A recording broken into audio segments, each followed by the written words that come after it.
Hi friends, ఎలా ఉన్నారు? అందరూ బాగున్నారా? ఏం లేదు, ఇప్పుడు ఒక సినిమా కోసం రివ్యూ ఇవ్వబోతున్నాను.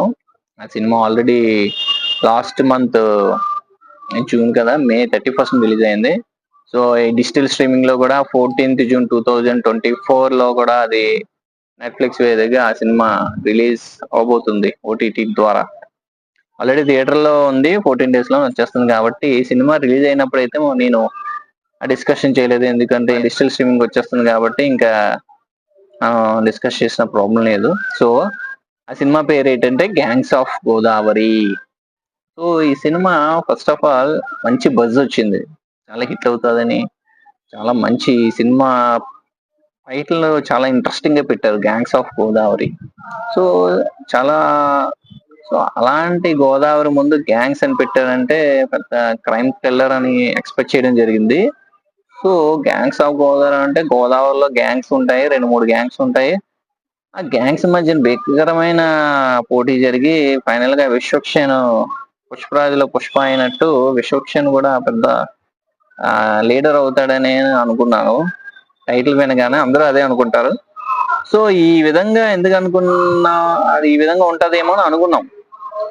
కానీ సినిమా వెళ్ళి చూసి వచ్చిన తర్వాత ఆ సినిమాల స్టోరీ వేరే విధంగా ఉంది. అది కూడా మనం డిస్కస్ చేద్దాం. ఫస్ట్ విశ్వక్సేన్ గురించి మాట్లాడుకున్నట్లయితే, ప్రెసెంట్ విశ్వక్సేన్ హవా నడుస్తుందనే చెప్పాలి. ఎందుకంటే తనకి మన నందమూరి బాలకృష్ణ గారి సపోర్ట్ గాని, నందమూరి తారక రామారావు జూనియర్ అతని సపోర్ట్ గాని పుష్కలంగా ఉంది.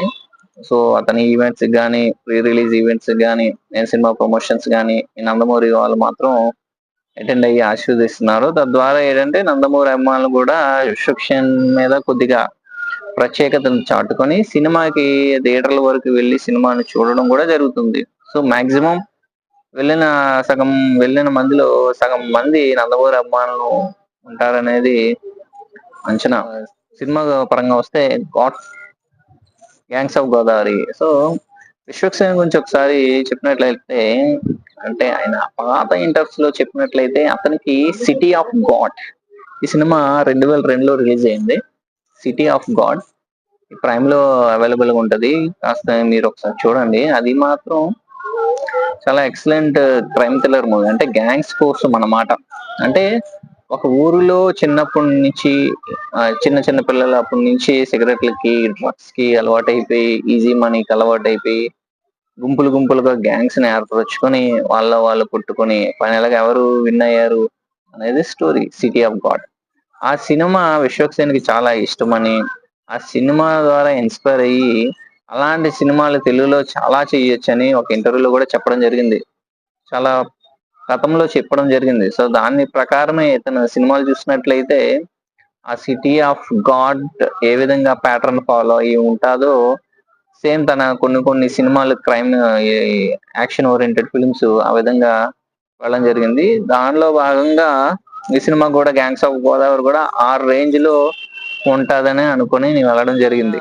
గత కొన్ని నెలలుగా సినిమా ఇండస్ట్రీ చాలా సంక్షోభాన్ని ఎదుర్కొంటుంది. ఏ విధంగా అంటే సినిమా థియేటర్లు మూసివేయడం జరుగుతుంది, చాలా మంది సినిమాలకు వెళ్ళడం మానేశారు. ఓటీటీలు వచ్చిన తర్వాత ఐదర్ స్మార్ట్ టీవీలో సినిమా చూడడము, లేకపోతే మొబైల్స్ లో సినిమా చూడడం చాలా సాధారణం అయిపోయి చాలా మంది థియేటర్లకు వెళ్ళడం కూడా మానేస్తున్నారు.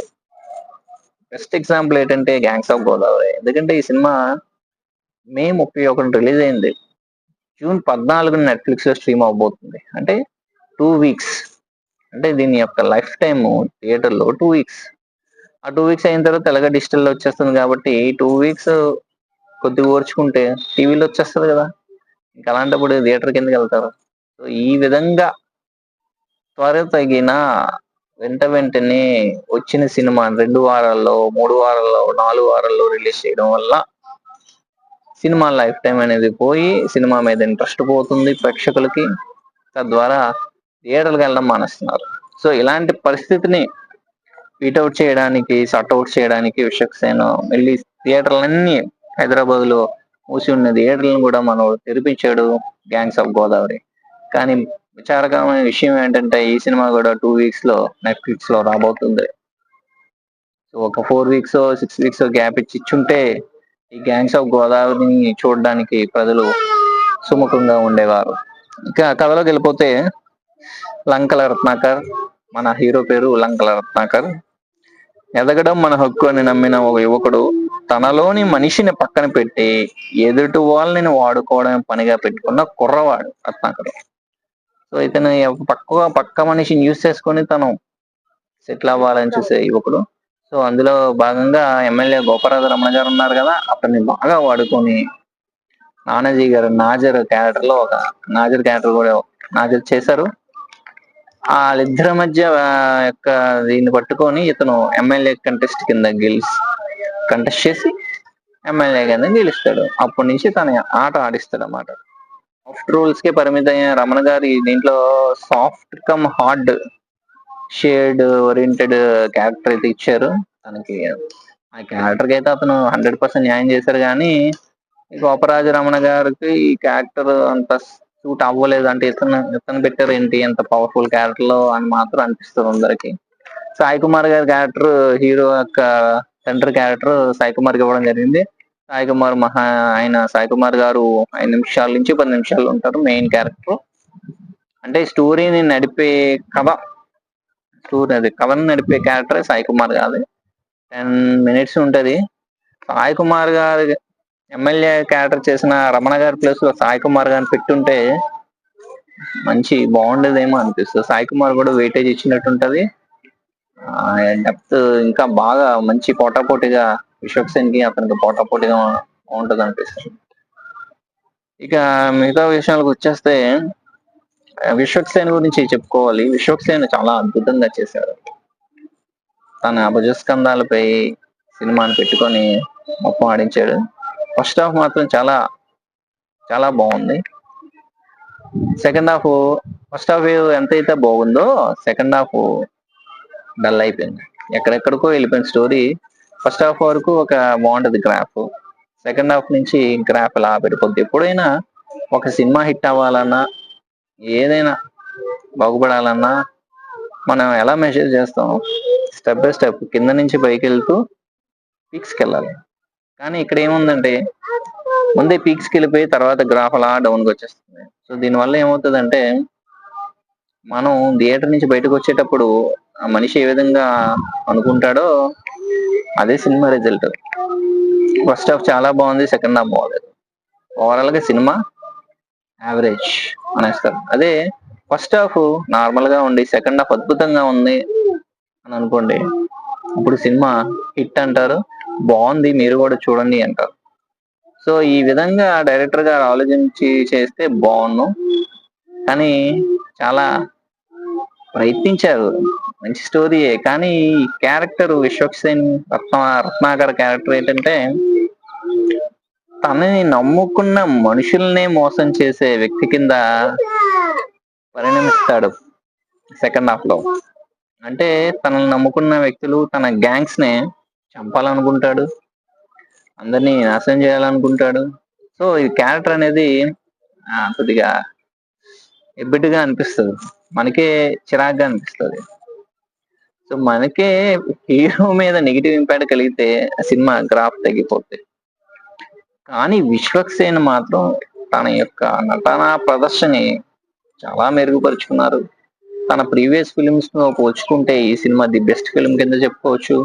కలెక్షన్ లో పోల్చుకున్న, పర్ఫార్మెన్స్ ఓరియంటెడ్ చూసుకున్న రత్నాకర్ మాత్రం ఒక మెట్టు ఎక్కేశాడు ఆయన.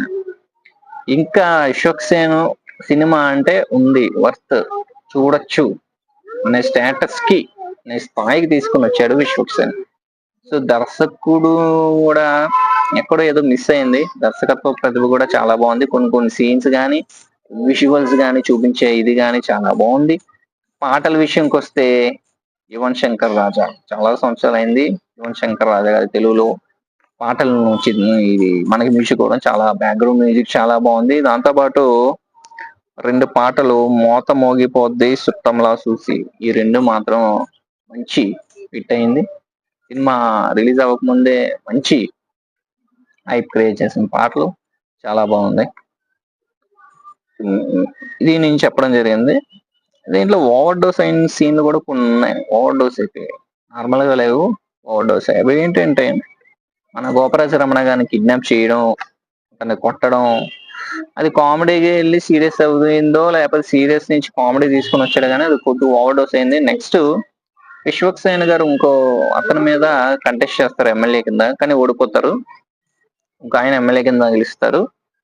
ఆ ఎమ్మెల్యేని ఒక మీటింగ్ రమ్మని ఒక చిన్న షిప్ మీద మీటింగ్ పెడతారు. ఆ షిప్ మీద మీటింగ్ అయినప్పుడే అతన్ని విశ్వక్సేన్ గారు ఆ ఎమ్మెల్యే గారిని చంపేస్తారు. ఇది కొద్దిగా ఇది కూడా కొద్దిగా ఓవర్ గా తీసినట్టుంది సీన్. అక్కడ అది చేసి చంపేసిన తర్వాత డైలాగులు చాలా పర్ఫెక్ట్ గా బాగుంది, చాలా బాగుంది, ఉగ్ర రూపంలో బాగుంది. కానీ అక్కడ ముందు సీను అతన్ని చంపడం అనేది కొద్దిగా ఓవర్ డోస్ అయింది. సో ఇలాంటి చిన్న చిన్న సీన్ల వల్ల అంటే ఎలాగంటే ఇప్పుడు మనం ఏదైనా బిర్యానీ తిందాం అనుకున్నాం, బిర్యానీ చూడడానికి బాగుంది, ఫ్లేవర్స్ బాగుంది, మంచి స్మెల్ వస్తుంది, ఉప్పు ఎక్కువ అయిపోయింది, సాల్ట్ వేసిన దానికన్నా మోతాదు ఎక్కువైపోయింది, ఏమవుతుంది అది బిర్యానీ తినలేము. అదే విధంగా కొన్ని సార్లు మోతాదు మించి సన్నివేశాలు వచ్చాయనుకోండి, ముందునున్న దాని మీద ఇంపాక్ట్ కలిగి క్రమక్రమంగా ఇంట్రెస్ట్ పోతుంది. సో ఇలాంటి సీన్లు లేకుండా ఉంటే బాగుండు. ముఖ్యంగా గ్యాంగ్స్ ఆఫ్ గోదావరి చాలా మంచి అటెంప్ట్. డైరెక్టర్ బాగా చేశారు, ప్రొడ్యూసర్ నాగవంశీ గారు యంగ్ ఎనర్జెటిక్ ప్రొడ్యూసర్, చాలా బాగా సినిమాను ముందుకు తీసుకుని వెళ్ళారు. కానీ ఈ సినిమా చూస్తుంటే ఫస్ట్ హాఫ్ చూసినట్లయితే ఈ సినిమా చూస్తున్నంతసేపు ఎక్కడో ఈ స్టోరీ చూసినట్టు అనిపిస్తుంది. ఆ స్టోరీలు ఏంటంటే యమధర్మరాజు ఎంఏ మోహన్ బాబు గారు కలెక్షన్ కింగ్ అద్భుతంగా నటించిన మంచి సినిమా యమధర్మరాజు ఎంఏ. అంటే ఒక సాధారణ స్థితి నుంచి ఉంటూ వాళ్ళ దగ్గర పన్నాగాల పన్ని ఒక ఎమ్మెల్యే కింద అయ్యి ఒక రాజకీయ నేతగా చాలా పెద్ద స్థాయికి వెళ్ళిపోతాడు. అదే యమధర్మరాజు ఎంఏ స్టోరీ. నెక్స్ట్ మన పోసాని కృష్ణమురళి గారు స్వీయ దర్శకత్వంలో శ్రీకాంత్ గారు హీరోగా చేసిన సినిమా ఆపరేషన్ దుర్యోధన. సో ఈ ఆపరేషన్ దుర్యోధనలో కూడా శ్రీకాంత్ గారు ఒక సాధారణ వ్యక్తి కింద నుంచి చూపిస్తూ అతను కూడా ఎమ్మెల్యే కింద వెళ్ళి రాజకీయాల్ని, స్టేట్ పాలిటిక్స్ ని శాసించే స్థాయికి వెళ్ళిపోతారు. సో సేమ్ ఈ రెండు సినిమాలు సిమిలారిటీస్ మనకి గ్యాంగ్స్ ఆఫ్ గోదావరిలో చూపించడం జరిగింది. మొత్తానికి ఏ స్టోరీ అయినా ఏమైనా ప్రజలను రంజింపజేసే విధంగా పాత స్టోరీలను తీసుకొని వచ్చి కొత్త స్టోరీలుగా చూపించిన ప్రాబ్లం లేదు. కానీ కొన్ని సార్లు ఓవర్ డోసులు కానీ సెకండ్ హాఫ్ లో ఎక్కడో ఏదో మిస్ అయింది. అందరూ చూసినోడు తెలిసిపోద్ది సినిమా ఇది బాగుంది ఇది బాగలేదని. అంత మించి అడిగి డైరెక్షన్ తెలియాలి అని లేదు సాధారణ ప్రేక్షకుడికి. కరెక్ట్ గా సినిమా చేస్తే కరెక్ట్ గా బాగుందని చెప్తారు. సో దర్శకుడు కూడా ఇంకొద్ది కాస్త కాన్సన్ట్రేషన్ చేసి సెకండ్ హాఫ్ ఇంకా బాగా మలిచినట్లయితే సినిమా మాత్రం బ్లాక్ బస్టర్ హిట్ అవుద్ది. సో విశ్వక్సేన్ గారు తన యొక్క ఈ సినిమాలు మాత్రం ప్రమోషన్ చాలా బాగా చేస్తున్నారు. ఎందుకంటే బాలకృష్ణ గారు లాంటి పెద్ద స్థాయి హీరోని తీసుకొని వచ్చి ప్రీ రిలీజ్ ఈవెంట్లు చేయడం మామూలు విషయం కాదు. సో విశ్వక్సేన్ గారు కొన్ని యాంగిల్లో జూనియర్ ఎన్టీఆర్ లాగా కనిపిస్తారు. ఇద్దరు కమల పిల్లన్న నమ్మేస్తారు. సో అది ఫ్రెండ్స్. ఫైనల్ గా హీరోయిన్ క్యారెక్టర్ గురించి చెప్పడం మర్చిపోయాము. అంజలి క్యారెక్టర్, అంజలి రత్నమాల అనే క్యారెక్టర్ వేసింది. సీతమ్మ వాకిట్లో సిరిమల్లె చెట్టులో సీత ఎంత పవిత్రంగా ఉంటుందో మన దానికి ఆపోజిట్ గా ఒక వేశ్య క్యారెక్టర్ లో అంజలి తన ప్రతిభని చూపించింది ఈ సినిమాలో. అంజలి వేరు, ఈ రత్నమాల వేరు, చాలా వేరియేషన్ చేశారు. బాగా తను చేయాల్సిన పాత్రకి 100% న్యాయం చేసింది. నెక్స్ట్ నేహా శెట్టి. సో ఈ డిజే టిల్లు ప్రభావం కొద్దిగా ఆ నేహా శెట్టి మీద మన ఎక్స్పెక్టేషన్స్ ఉంటాయి, ఆ విధంగా చేస్తారు ఏంటని. కానీ కొద్దిగా పర్వాలేదు, బాగానే చేసింది. కానీ నేహా శెట్టి కాకుండా ఇంకా వేరే హీరోయిన్ ఎవరైనా చేసినట్లయితే ఇంకా బాగుందేమో అనిపిస్తుంది. మొత్తానికి విశ్వక్సేన్ మాత్రం తన ప్రయత్నం తను చేశారు. దర్శకులు అందరూ తన ప్రయత్నాలు తను చేశారు. కానీ సెకండ్ హాఫ్ కొద్దిగా దెబ్బ కొట్టింది. లేకపోతే సినిమా మాత్రం బ్లాక్ బస్టర్ హిట్ అవ్వు. అది ఫ్రెండ్స్. సో సినిమా రిలీజ్ అయినప్పుడు నేను రివ్యూ ఇవ్వలేదు. సినిమా డిజిటల్ స్ట్రీమింగ్ కి వచ్చేస్తుంది 14th.